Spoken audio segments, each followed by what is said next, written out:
Bitcoin. Yeah, Bitcoin. sorry. Ryan Bring it back full Nuckolls, circle.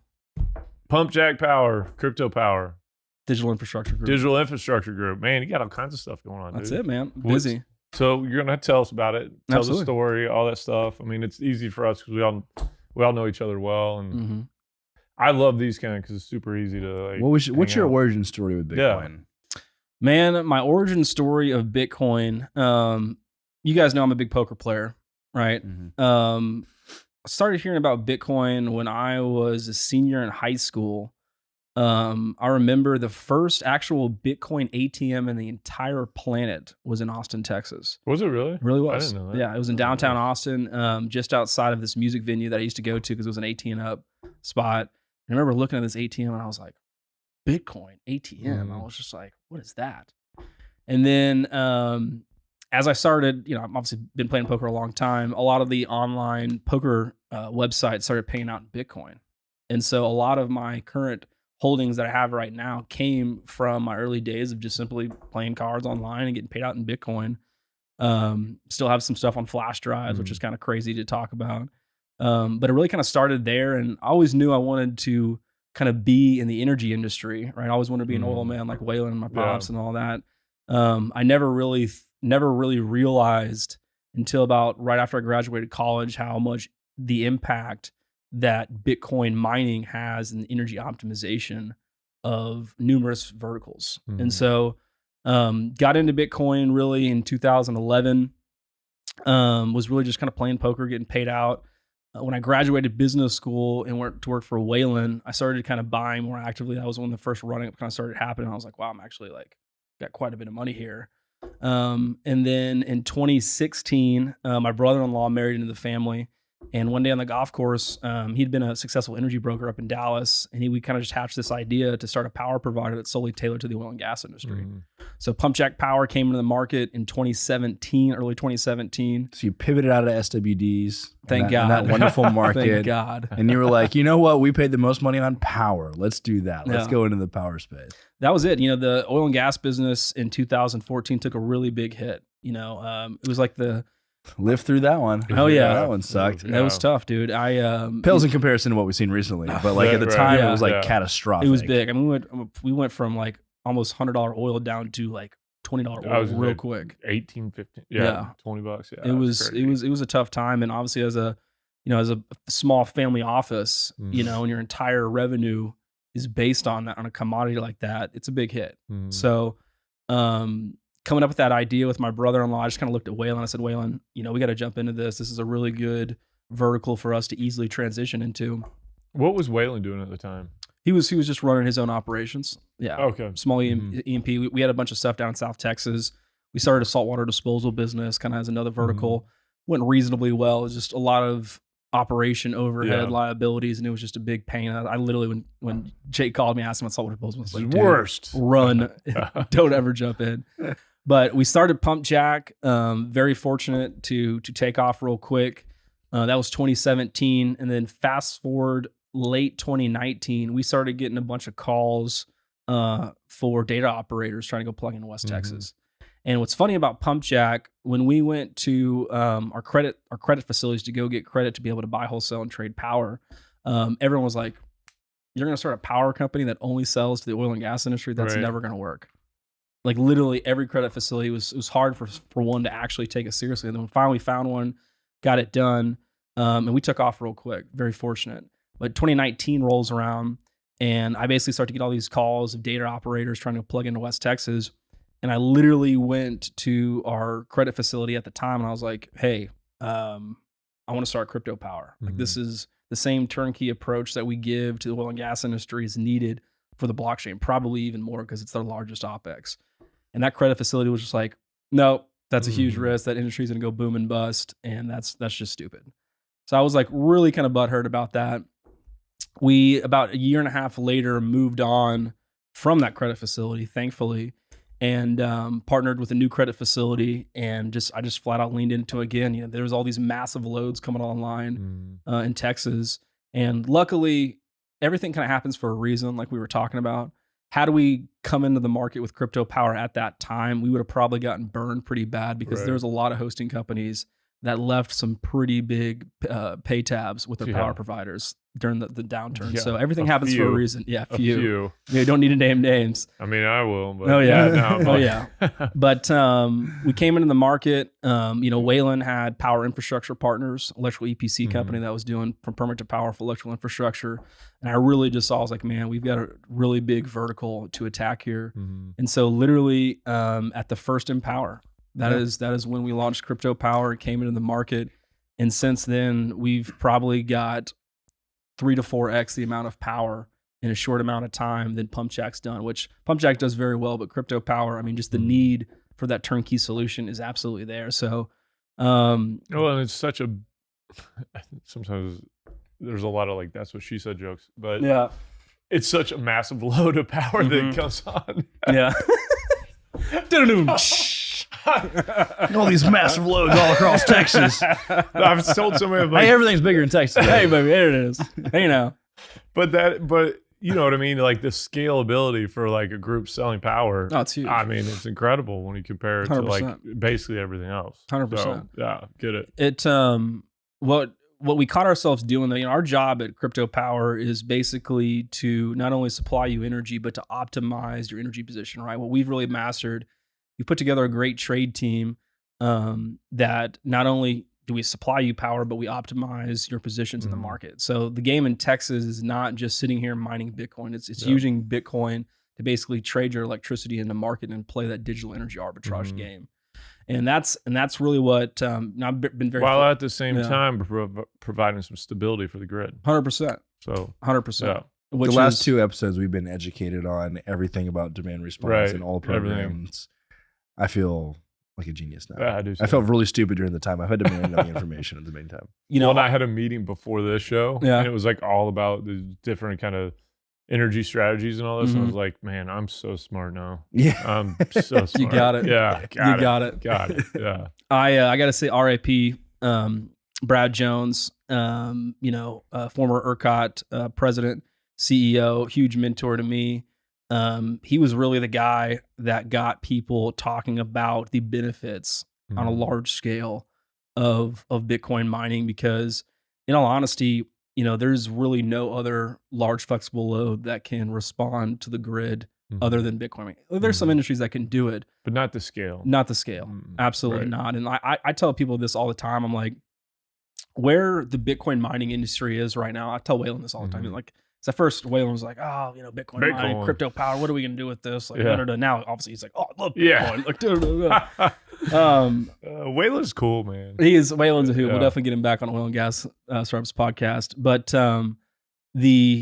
where the Bitcoin mining industry is right now in comparison to the oil and gas industry in terms of timeline, the Bitcoin mining industry is basically where the oil and gas business was in the early 1920s. Right. The oil and gas business in the 1920s, you still had a lot of people rolling around on horse and carriages, right? Did you still have some advanced, consumers start to drive these crazy things called automobiles? Absolutely. But to the 30s and the 40s started to take on, everyone started to drive cars, and the oil and gas industry just saw an explosion of wealth. And I really believe that the next 15 to 20 years, we are going to see that absolutely just massive rocket ship of wealth created. And that's why I'm solely dedicated my career to this industry, because I know the wealth that's coming from this. Tim Draper, met him in Dubai this last trip that I was out there, and he literally predicts anywhere from $80 to $100 trillion market cap in the total crypto industry in the next 15 to 20 years. It's like an 80x. You know how long it took the oil and gas industry to get that? Oh, I don't know if it's not even there yet. Yeah. I mean, last year the total like revenues of all oil and gas companies across the world is a few $1 trillion, right? All of crypto saw an inflow of capital of over $33 trillion last year in and outflows. One of the things too that I heard about the other day is just from the ETFs. Like when I was in Austin, you and I and Wayland were talking about ETF and all that stuff. It was actually like the day before I think it got approved, right? Yeah. But right now, if you look at like the inflows through the ETFs compared to the production that there is on a daily basis from the miners right now, I heard it's something like 8 to 10 times the demand. It's crazy. And so halving's coming up, but imagine what other commodity. This is where like people really should just think about it, right? You got a Bitcoin ETF approved. You got multiple Bitcoin ETFs approved. So like they're legit. It's legit. It's real. The There's SEC's like acknowledged them, it. Do what? There's like 11 of them. 11, 12, something like that. Yeah. So, so it's real. SEC's established that. Now think of like another commodity to where you had 8 to 10 times the demand for it on a daily basis. Like, then what it's produced at? It's insane what the valuation should be and what it will be. Yeah. Compared to where it is right now. Like, think about oil and gas, right? Oil, like, it's 95 billion barrels a day or something, or 95 million barrels a day. Yeah, 95 million, not billion, sorry. 95 million barrels a day. That's about the demand as well. It's almost a 1-for-1. It's pretty close. Yeah. And so, and we still see the fluctuations in the oil price based on like little small production increases or decreases can, pretty traumatically impact the price of oil. Yeah. Like once that catches up to the Bitcoin and people really start understanding it, it's stupid. Yeah. Like it's dumb what could happen. And that's one of the things where I'm like, you're really being silly and we're super early. And like you should be allocating some of your net worth to it. Yeah, all of it, everything. I've been dumping so much in there right now. It's like ridiculous. I feel a little not investment advice. Just not investment advice. My lawyer's sitting right here. Yeah. I feel super fortunate because I kind of like dumb lucked my way in. Obviously, young poker player, obviously getting paid out in Bitcoin, which is stupid, but. Once Bitcoin started to really kind of take off, that actually fits the mold perfectly for the narrative, right? Yeah, absolutely. Kind of just dumb luck, classic poker player. But what's crazy about the ETFs is it's really just all institutional buying right now, right? We still have a liquidity crisis in global markets, but as soon as that money printer turns on, I asked everyone, where do you think all these hyperinflated dollars are going to go? Oh yeah. I mean, you look at land prices, what's happened in the last 5 or 6 years, and land prices skyrocketed. Yeah. Right. The Bitcoin price, it's all supply and demand, right? Is it a speculative asset? Absolutely. But these hyperinflated dollars, people in my generation, they're not dumping their money into land and real estate and gold anymore. They can't afford it. They can't afford it. So it's like Bitcoin's the you can buy a fractional interest of it. Like I can throw $10. I buy some every day. I got a recurring purchase. So it's like, it's not a lot, but it's some every single day. And so yeah, you're right. I mean, just the as time goes on and the profile of like your average investor changes to the younger generations, like they're going to continue to put money into it. Every dollar you put in, to your point, buying a little Bitcoin every day, every dollar you put in Bitcoin right now, in the next 10 years, it is easily a 10 to 20x. I believe. That's insane. Yeah. We've experienced one of the largest wealth transfers back to the rich through post-COVID. Right. And I think one of the only ways to potentially reverse that is if this generation wakes up, gets orange pilled, and starts acquiring a lot of Bitcoin, holds that. No, you're absolutely right.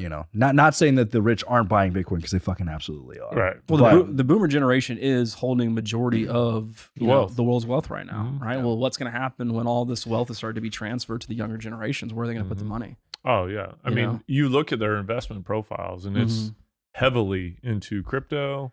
More morality-based stock decisions, like a lot of them ESG-friendly stocks are investing in, like, you know what I mean? That kind of stuff. But a huge portion of it is crypto. Bleep that word, but joking. It's funny, when we say crypto, like, I was like so... I'll be the first to tell you, I was like, I was into crypto first before I was into Bitcoin. And then once I became like... Most people were. The longer I was in Bitcoin, I became a Bitcoin maxi. And then I said, fuck all other crypto. And so now if somebody is like... They learn that I'm in Bitcoin, and then once I talk about crypto, I'm like, dude, I literally have no clue what's going on in this space. I don't even know I don't know the latest what's going on with Ethereum. Yeah.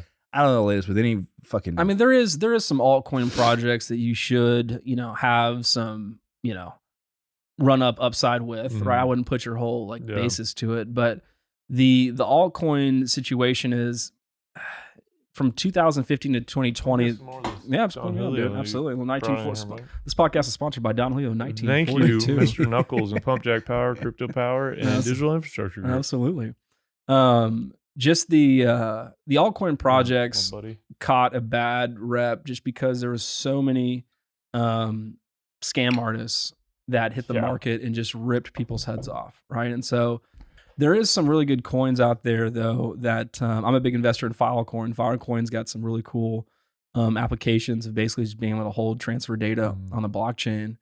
But a lot of them are still just kind of pump and dump schemes. Well, you know, look, I look at it like I'm not into, any of that stuff, but at the same time, I am a proponent of liberty and freedom for people. And that includes letting people buy whatever they want and being interested in different projects. And look, I'm not going to sit here and pretend that there's not companies that have, that did an ICO that have a coin that's, used to basically raise money for their entities or whatever. I'm not going to sit here and say every one of those companies is a piece of shit and like they're not providing some type of value. I'm sure there are. There's just a plethora. But if somebody comes to me and says, "How is this not essentially a security?" Right. I can't give you a definitive answer on that. Right. With Bitcoin, I have a definitive answer. Everything else, I don't. Right. Yeah. I agree. I have a hard time. Like I know Ripple won their case, which it's funny. The day after they won that case, I actually met Brad Garlinghouse at Lake the Ozarks. I was wasted, but you try to fight him. Freaking ran into him, and I was like, "Oh, dude, you didn't come on the show." And they were like, "Yeah." And then I sent them some emails, and they like followed up. Oh, they did. And then all of a sudden they're like, "Yeah, no." So I was wondering if maybe they listened to the show and heard me like talking shit about Ripple or something. Maybe I have to pass that one on. We did some due diligence. You're not a fanboy. Yeah, but yeah. So, but I'm a Bitcoin maxi too. I mean, at the end of the day, I really just kind of do the altcoins such as have some fun and see if I can get like a rip or two. Yeah, it's like going to a casino, man. It really is. Like last year, I got tipped off to a altcoin called XRP, and dude, it literally 20x'd in like a 2 week XRP. period. That's Ripple. Yeah. That's the dude I met freaking like. Yeah. Trust me, I know people who've made millions and millions in altcoins. Not XRP, Zen. Sorry. Oh, Zen. Yeah. The first Zen, the tobacco one? That would have been a really good rip. For sure. The first one I ever bought was XRP though. Really? I bought it. Yeah. Well, actually, no. I said I bought Bitcoin first. My brother had talked to me about it, but my brother's very eccentric and like he drives around in the Cosmic Pickle. That's his RV. He's pulling it with his pink F-350 that has a jaguar painted on one side and a dragon on the other, and he's got my grandpa's elk antlers on the front. It's like Cousin Eddie, like hippie version of Cousin Eddie. Does that make you Clark Griswold? Yeah, it makes me Clark. Yeah.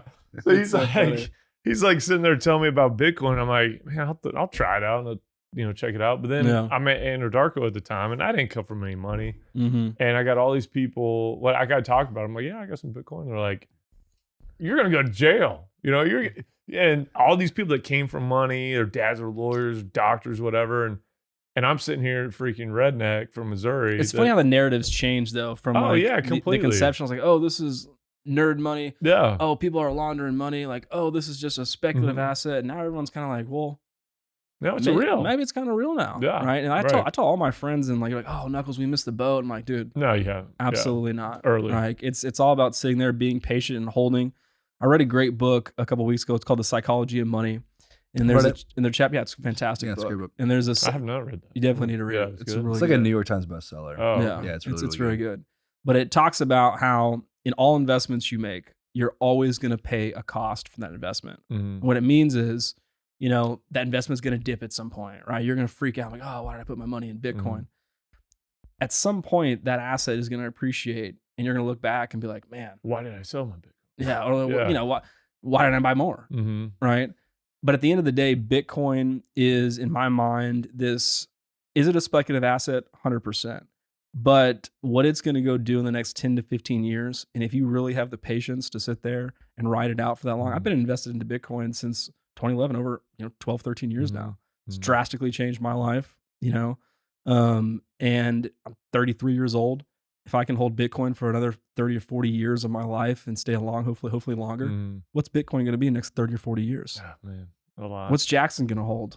He's already taken care of his. He's actually got his own wallet. Does he? Yeah. Good for him, dude. So that's good. But I mean, he lost it on a boating accident too, though. Yeah. Little jet ski accident. Oh no. Kind of. Yeah. But maybe he'll take his soccer salary in Bitcoin. I hope so. I hope he does that. That'd be cool. He's a little soccer player. So yeah. I mean, it's the opportunity to to diversify, to be in an asset class with appreciation of this much potential, dude, there's nothing else in the world. Yeah, no, I agree. And it's a way for people to basically own like property, because I compare it to land a lot, like Absolutely. just from the standpoint of like, You and I are both landmen. right, yeah. Yeah. So and it's like, look, you can't. It's hard for people, especially nowadays, to go buy a half acre of land, an acre of land. Absolutely. It's crazy how expensive. It's gotten insane. It's so. I remember my insane. dad bought his first person land. It was like he went and took me out to it, and then he was like, "Yeah, you know, I paid $12,000 for this," and I'm like, that seemed like a lot. That seemed like a lot of money. Yeah, it was like 20-something acres, and I'm like, that seemed like a lot of money at the time. But now looking back, I'm like, dude, I wish I could buy 20 acres for. It'd be like $20,000 an acre now. Yeah, you know. Yeah, now it's like $300,000 for a half acre lot right outside of Houston. Insane, man. It's insane. It's insane. All right, so I know we're bouncing around a lot, but like Dig, tell us about Dig now. So you had Pumpjack Power, Crypto Power. Those really took off. You're doing a lot with Dig now, digital infrastructure. Correct. So tell us everything about it and give us a nitty-gritty down details dirty that nobody knows about. The Dig. Yeah. Massive words. When we started Crypto Power, you know, as a power provider, we've got supply and service agreements with all the transmission utilities, right? And so in a very kind of soft sense, I've kind of got some backdoor access of understanding, you know, grid infrastructure, interconnection points. And so back in 2019, when we first got denied for Crypto Power, I was like, they're going to come around. I need to get my chessboard ready for when we attack. And so basically what I started doing was just geotagging interconnection points around the grid and kind of doing like studies and analysis on capacity. But as it stands today, I've got like over 800 interconnection points in Texas with like 7 gigawatts of power capacity identified. So once we finally came into the market with Crypto Power, I first was kind of just running the development game under Crypto Power. Our job as a power provider is not to do development work. It's to be supply electricity, optimize energy, manage your electricity, right? Our team was just spending too much time doing development work. And so I just looked at the team and I said, guys, I'm going to go start digital infrastructure group and basically flow all of this to Crypto Power. And so my main focus right now is simply just doing turnkey asset development for blockchain operators. Literally just closed the biggest deal of my career before I came in with you guys today. Super excited. Got over a gigawatt of projects in motion right now. And so, you know, the big win that I offer the blockchain with Dig is we give you a complete vertically integrated solution in ERCOT for all your needs. You know, if you need a site, got you covered. If you need construction, you're actually building sites. Correct. Yeah, correct. So we have numerous strategic partnerships on asset management, site operations, facility solutions. We're doing blockchain security solutions now. There's really nothing from permit to power flow to hash rate that we don't cover. And so super excited about it, getting to work with a lot of really talented people. But at the end of the day, I just love working with my hands and developing projects. I've developed energy infrastructure projects literally my entire career. And I firmly believe, you know, that Bitcoin mining is the highest energy optimization tool in the energy industry. And that's why I love it so much. I mean, I met a guy in Dubai just recently. He's burning tires in the UAE desert and generating electricity and mining Bitcoin. Yeah, I was in Dubai last year. Yeah. And I said this on the last show. I'm sure if we do have repeat listeners, they're like, dude, you say this freaking story. We've heard this story so many. Yeah, but Jake's probably saying Senior that right moment. now. Yeah. So, but a nuclear engineer, works at nuclear facilities, obviously, and he talks about how they would mine Bitcoin if Bitcoin was worth zero, just because of its ability to basically balance a load, like bring a nuclear facility up and down. It's the safest way to do it. And you're talking about Ollie on the way? Yep. And so shout out Ollie. Right. Yeah, Ollie's dope. But yeah, so it's like, but that's the, you know, that's the reality. It's like there's nothing really that compares to it from that kind of standpoint. I think it's always hard to look at progression on a small window frame, right? I genuinely think 30 years from now, we're going to look back. I mean, right now we're still the pioneers we're still so young in the Bitcoin mining industry. The industry in Texas is literally That makes me feel good. 4 or 5 years. Dude, we got it. Great Bro. as You still, beard is, you still man. got it, man. It's freaking, Still young in the game, yes, Justin. yeah. But we're gonna look back 30 years from now and look at the groundwork that we all laid with this infrastructure. And 30 years from now, we're gonna see the impact that it has made on the world. Mm-hmm. You know, renewable projects are gonna be more profitable, more clean energy, right? There's gonna be more transmission in the world to provide stability of electricity, right? There's going to be Areas less that waste. haven't had it 100%. at all. You know, Africa is going to be the next big Africa's frontier. going to be big. 100%. South America still has so much room to grow too. Yeah. Middle East, I mean, dude, the whole world. Mm-hmm. And I couldn't agree more.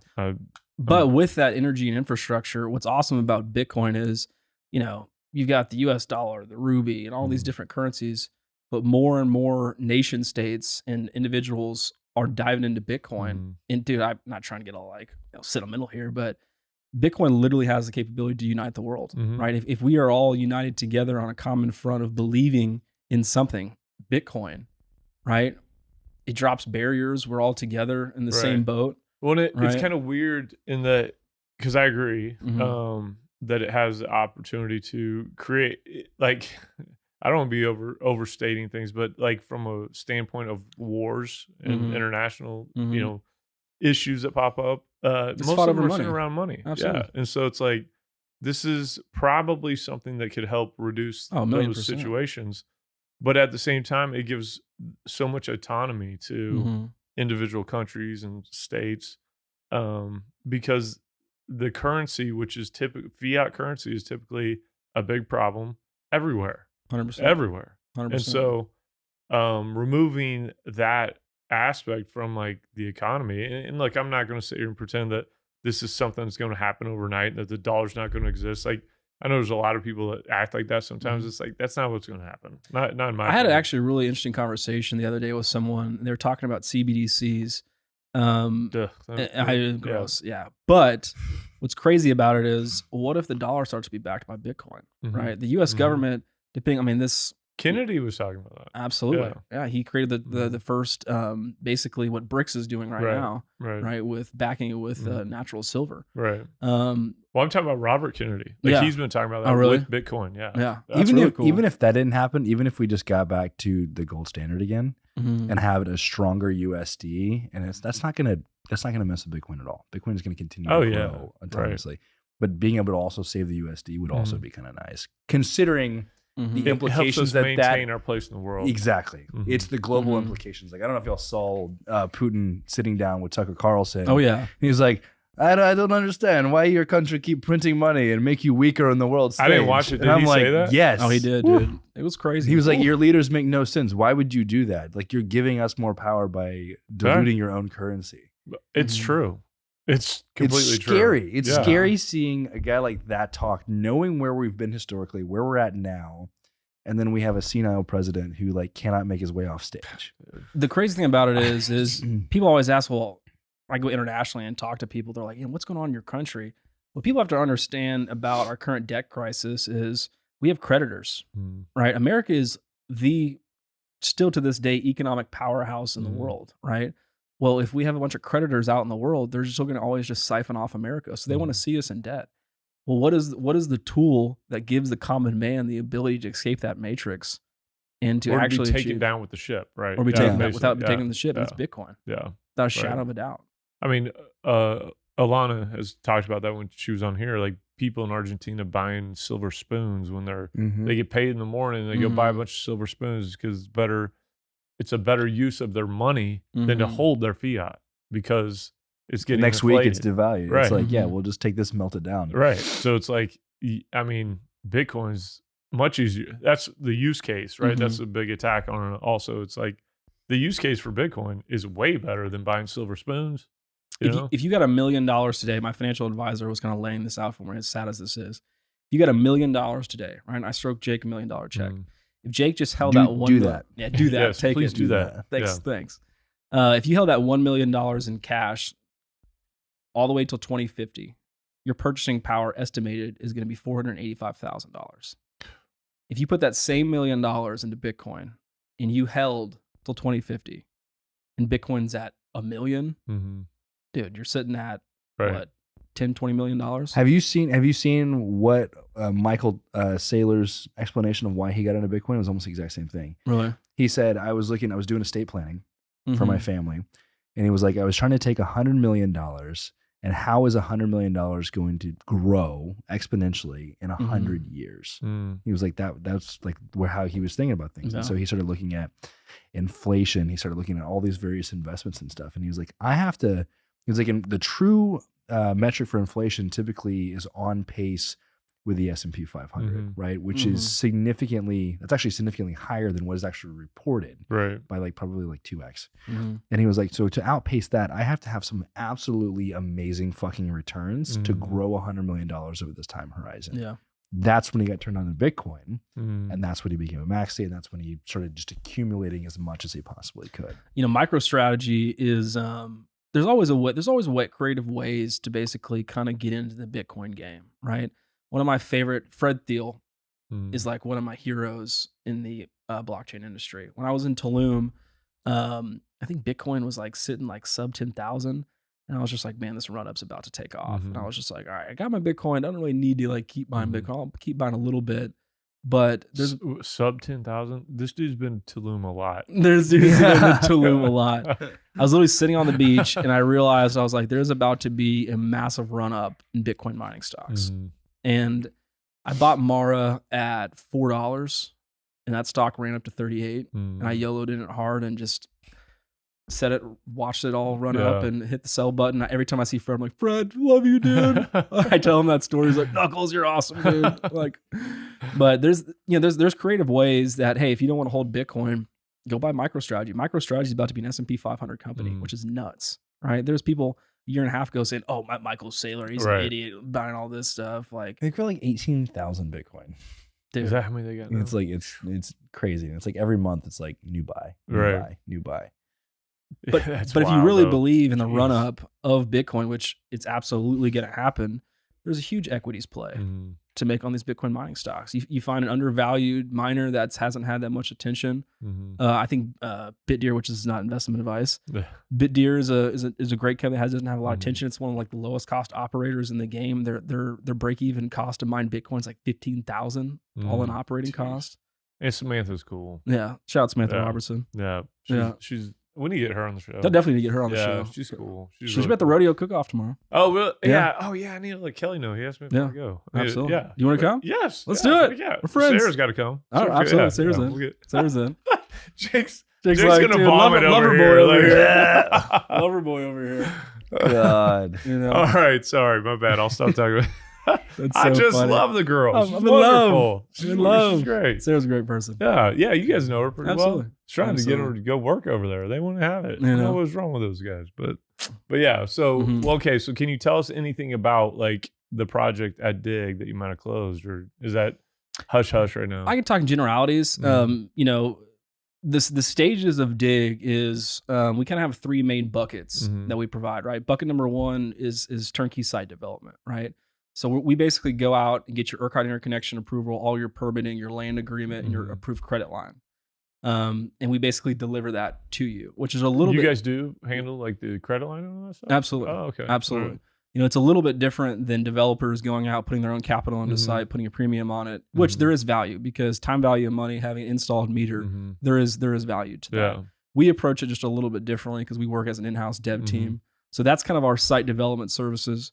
Bucket number two is basically construction infrastructure development. We do a lot of the civil and kind of hard construction. All the electrical infrastructure work goes to Wayland's company, Power Infrastructure Partners. So on the construction side, we do a lot of just the civil hard construction for like specialty stuff. We obviously sub it out to other operators. On phase three, asset management, partnered with numerous respected industry operators, right? Dig doesn't personally operate machines, but we can bring that full turnkey solution. Facility maintenance as well, we handle that. Blockchain security is something that I stress so much that not a lot of people take seriously. With this recent hack that happened yesterday with the AT&T. So your LinkedIn post. Yes, it was. It's so funny. Good. I mean, like everyone's like, Are you sure it wasn't a solar flare? Oh, dude, yeah, it was a total solar flare that hit the Middle East that didn't even touch iPhones and AT&T. Like it Or Verizon too, I guess. Huh? They're talking about Dubai again, but I met this guy in Dubai at Satoshi Roundtable. We get it. You travel. Yeah. Okay, dude. All right. But we get it. You love your girlfriend. we get it. You love your girlfriend. There was a guy I met in Dubai, and can't say names, respect his privacy, but this guy had over like 10,000 Bitcoin ripped from him. What? Yeah. And basically what happened, it's called a SIM attack. So there's basically hackers out there that they will basically look at finding like AT&T, Verizon workers, whatever, and basically bribe them, pay them off. And they get them to basically switch your SIM card number to their number, and it bypasses the two-step authenticator step. And completely scary. All right. Yeah. That's a really, really big threat, because that's not just happening in Bitcoin. That's happening everywhere. Kind of like, generally. I've not 100%. heard that. Yeah. Oh, yeah, dude. No, you think you go and bribe somebody who's getting paid $18 an hour in a Verizon Hey, here's store? $100,000 to go make this happen. Yeah. Like, of course that's they'll do it. so easy. Yeah. And they have the ability to do that. And you don't need hard SIMs anymore. They have virtual SIMs. Yep. You can do a virtual SIM transfer. Really? Keep your Bitcoin cold storage off chain. Do not keep it on chain at all. Wow, I did not know that. Yeah. Yeah. No, that's a big fucking thing. Dude. And what we're That's talking about is lock from your life down. Yeah, because I still like, I obviously keep cold storage. I don't even want to say this now. I'm gonna tell yeah, you you gotta be a where little I'm careful, at. dude. Yeah. But yeah, like there's The Iranians are listening. Yeah, Never know. it's terrifying. But blockchain cybersecurity solutions is vastly needed, and that's a sector of dig that I've been really pushing hard. I personally am not, cybersecurity, like elite hacker, white hat hacker. Austin is actually home to the U.S. Army's Cyber Command, so we run a lot of our white hacks out of Austin, and I've just really got intermixed with the community quite well and put together a team of professionals that basically work under dig and provide turnkey blockchain security solutions. And it really starts at the level of the miner. Yeah. Right. Yeah. There are so many miners out there that are flying completely blind that could be open for attack at any second. And it literally starts at the facility, goes all the way through your systems management at your company, your cell phone, right? I've got protected VPN on all of my stuff, right? And so you have to have a complete holistic approach of how you're going to protect yourself, because there's a lot of people, I'm going to get in the Bitcoin mining industry and start put all this money in, and they're just simply just flying unprotected. And so it's a super scary I knew thing. these guys in the oil and gas space that it was a security firm. It was all like former like special forces NSA guys. And so not only would they like do a complete like audit of like where you're at, like cybersecurity wise, these motherfuckers would break into facilities, dress up in like the uniforms and stuff, and do physical hacks to identify where you can be exploited. That's what it's and then they would hand them a report and they're teaming. like, you have this are all vulnerabilities for you. You have to lock this thing down. So like, it's not just enough to have CrowdStrike or whatever as a cybersecurity program, but also like physically locking down facilities. Dude, you have to. Think about it right now. I don't know, there's tinfoil hat time, but think about it. We have like billions of Chinese people that are flooding into America right now, right? Not saying it's going to turn into anything, but it is sketchy, right? Right. It is sketchy whenever the government's going down there and cutting barbed wire and letting more and more people in that are of Chinese descent that are coming from Mexico. That's very strange to me. Right. At the end of the day, infrastructure in general is just so unprotected because a lot of people don't invest into it until something bad's happened. Right. You have to be proactive in your approaches, and you have to start from day one. That's what I always tell people. And it really starts with a good team, a good plan of action. I had a client, can't say names, but sent some Bitcoin to go buy some machines, and in the process got hacked. Yeah. Crazy, dude. Dude. That's always the thing that is going to, like, these are the stories that keep people on the sidelines too, like institutional folks. Because they, like, wrongly, they assume that this happens all the time in crypto. It happens with fiat probably way more absolutely than what it happens with this. But you hear these stories, and it is an area that is like luckily you prone can for attack here because we do so much stuff electronically with But also, it's Bitcoin. like it's a less regulated space too, Right? You know, right. and there's pros and cons to both. And I think You have to spend money to go get your. I mean, granted, the blockchain is traceable, which is good, right? But we don't have like FDIC protection. You can't go call the federal government. Right. Hey, I need help. Right, Yeah. my Bitcoin's sitting in Switzerland that I need to go chase down, and that's where I think regulation really needs to start ramping up. Is like we need to protect our digital assets because this is an asset class that needs to be protected and served and done all the same sort. And I'm like, it's inevitable that regulatory like mechanisms will come into place, right? Absolutely. That like if it grows to $80 trillion They're going to kind of cap, it's like, dude, there's going to be a lot of protections on that. Like it has to. So I'm a big libertarian type of guy, and I hate like federal government. I really don't like. If I could ever go just live on an island without any type of government at all, I'd be ecstatic. But that's not the world we live in. So it's inevitable that we're going to deal with some of this stuff. And in a way, I kind of welcome it because I think it'll open the floodgates to absolutely institutional, way more institutional money, buyers, right? Would and that's how you actually get to the $80 trillion absolutely market cap. So, absolutely, yeah, absolutely.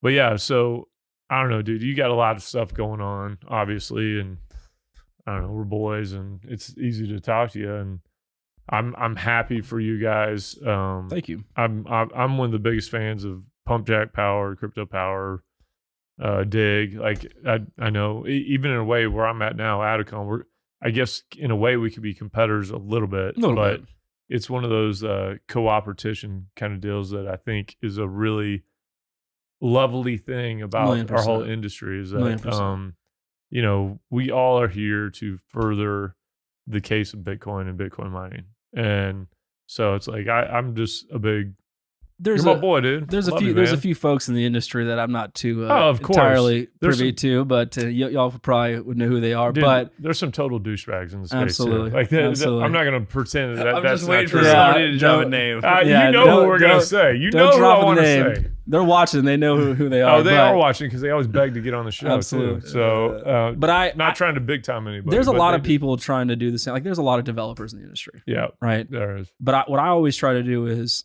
how can we go win together? All right, there's enough money to go around for everybody. Everyone's got a secret sauce. Everyone's got a talent, and pulling that talent together is literally the most important thing in the industry. Like you said, that's how we get this industry to the next curve. Yeah. Right. Yeah. And so sometimes people, it's like in the oil and gas industry, right? Everyone out in the Permian is drilling the same rock, and you would think that like, Chevron and Exxon are not like sitting there like buddy, they're competitors. Dude, they go down to the bars. Hey man, how you drilling that well? How you fracking that well? How you doing that? That's actually, it's better to do that 100%. Anyway, because like you learn so much from each other, and like there's not enough companies still to service what there is out there, and so it's like there's no reason to be like guarded and kind of weird about it. And I'll be honest, I don't care. I work with Pumpjack in a way. We haven't formalized everything completely yet, but I'm a big proponent of you guys, obviously. So. Thanks, buddy. Yeah, but yeah, man. Look. No, collaborative efforts on numerous fronts, whether it's media, technology, healthcare, being a good neighbor and a good friend, finding that common ground with people. That's how you build relationships. That's how you go win as an industry. Yeah. Bottom line. And the people that are like, oh, well, I don't need to talk to you. And like, it's like, dude, those people don't last long. No, they don't. They don't. Like a good neighbor, Nuckolls is there. Yeah. Nuckolls is there. State Farm. Shout out Aaron Rodgers. Man, I'll have to tell you a story about some of the stuff afterwards. But yeah, look, man, thank you for coming. Absolutely, guys. Loved it. Thank you for the Don Julio too. The 1942. Yeah. I'll break into that next time. My face doesn't feel like it's going to explode from the sensation. Man, yeah, that would have helped. It might have. Yeah. I drank during lunch and it made me sleepy. Then I pounded a monster like a Kyle. Man. And now I'm kind of like back at like classic. Got the sugar rush roll. Well, I'm gonna maybe sneak some of that Don Julio home. I'm moving tonight. So moving. Uh-oh. Yeah, dude. I needed something to drink when I celebrate that we're done. Let's put that relationship to the test. Hey, speak of the devil. She's calling. There's not the devil. Speak of the angel. There's the angel. There's that devil. There's my angel calling. But yeah, I'm not gonna lie, that moving is like one of my least favorite things to do ever. And yeah, if there's ever been a trying time, it's that. But man, she's so wonderful. No problems. You just I've learned in life you just gotta fork over the cash for like the two two college hunks moving, you just gotta Totally. be like, hey, listen, pack my house up. And, Those two dudes are coming tomorrow. Yep. They're coming tomorrow. Buying some pizza and tip them well. Yep. Oh, well, you know what's funny? A little Bitcoin. I don't know if I should say it's on here, so maybe we cut and then I can tell you a story. But I got a funny one about when I had to like give the possessions to my former spouse. These same movers came. And we'll go ahead and wrap the show. We'll go ahead and wrap the show. Yeah. Appreciate the show. We got a good story though. I'll tell you guys afterwards. We'll catch you guys in the next one.